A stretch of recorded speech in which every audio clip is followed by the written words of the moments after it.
Ma'am, si President Marcos, nagkausap na ba ulit kayo amid sa mga nangyayari na ito? Wala.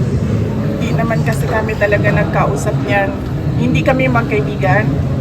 Unang-una, nagkakilala lang kami dahil naging running mate kami.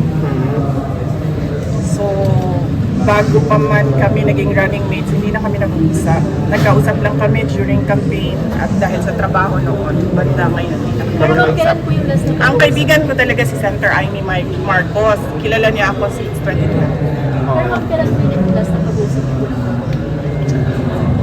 Nung nag-tender ako ng resignation, yun yung last na nagkausap kami ni President Ma'am, Marcos. do you think kung si President Marcos magsalita para sa inyo and on behalf of you, baka maayos kaya itong nangyayari dito sa Kongreso? Patungkol sa Alam nyo, kasi madami hindi nang kilala sa akin, pero mag-share ako konti ng ugali ko. Hindi ako humihingi ng tulong.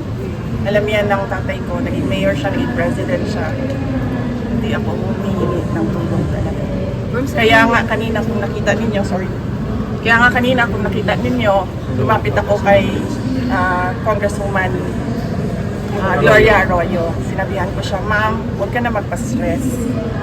Dahil dito sa ginagawa nila sa akin, kaya ko ito. Don't stress yourself about it. Yan din ang sinabi ko kay Congressman Marcoleta.